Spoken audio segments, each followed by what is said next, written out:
صحابہ کرام صرف اپنے ایمان اور آخرت کے حریص نہ تھے، وہ یہ چاہتے تھے کہ ان کے والدین، ان کے بھائی اور ان کے فیملی کے ممبران سارے کلمہ پڑھ کے مسلمان ہو جائیں اور ان سب کی آخرت بہتر ہو جائے۔ وہ تو ہر لمحہ یہ چاہا کرتے تھے۔ حضرت ابو ہریرہ رضی اللہ تعالیٰ عنہ فرماتے ہیں کہ میں حضور علیہ السلام کی بارگاہ میں حاضر ہوا، میں نے عرض کی یا رسول اللہ صلی اللہ علیہ وسلم، میں اپنی ماں کو بہت دفعہ دعوت دے چکا ہوں کہ کلمہ پڑھ کے مسلمان ہو جاؤ، میری ماں مشرکہ ہے، وہ کلمہ پڑھ کے مسلمان نہیں ہو رہی اور میں بہت پریشان ہوں یا رسول اللہ، اس لیے میں آپ کی بارگاہ میں یہ درخواست کرتا ہوں یا رسول اللہ میری ماں کے لیے دعا کیجئے، فَدْعُ اللَّهَ أَن يَهْدِيَ أُمَّ أَبِي هُرَيْرَةَ، یا رسول اللہ صلی اللہ علیہ وسلم یہ دعا فرمائیں کہ ابو ہریرہ کی ماں کو اللہ رب العزت ہدایت عطا فرما دے۔ حضور علیہ السلام نے جب یہ جملہ سنا تو آپ نے اپنے ہاتھوں کو اٹھایا اور ہاتھوں کو اٹھا کر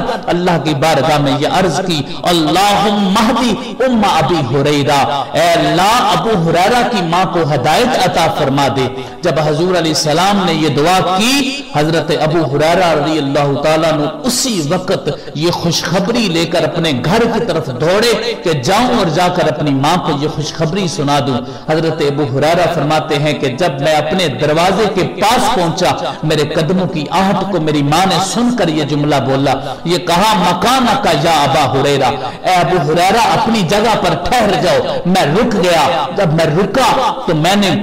پانی کے چھلکنے کی آواز سنی، پانی کی مجھے آواز آ رہی تھی۔ اتنی دیر میں میری ماں نے سر پہ دوپٹہ لیا اور وہ دروازے پر آ گئی، دروازہ کھول کے مجھے مخاطب کر کے یہ کہا، اشہد ان لا الہ الا اللہ واشہد ان محمدًا عبدہ ورسولہ، اے ابو ہریرہ میں گواہی دیتی ہوں کہ اللہ ایک ہے اور محمد صلی اللہ علیہ وآلہ وسلم اس کے بندے اور اس کے رسول ہیں۔ حضرت ابو ہریرہ فرماتے ہیں کہ میں اسی وقت حضور علیہ السلام کی بارگاہ میں دوڑتا ہوا چلا گیا اور میں نے جا کے خوشخبری سنائی، یا رسول اللہ صلی اللہ علیہ وسلم یہ آپ کے لیے خوشخبری ہے کہ آپ کی دعا کے صدقے میں اللہ تعالیٰ نے میری ماں کو کلمہ نصیب کر دیا ہے۔ ہمیں بھی آج کے اس دور میں یہ فکر ہونی چاہیے کہ ہمارے ماں باپ کی زندگی کیسی گزر رہی ہے، ہمارے بہن بھائیوں کی زندگی کیسے گزر رہی ہے۔ اگر ہماری دعاؤں سے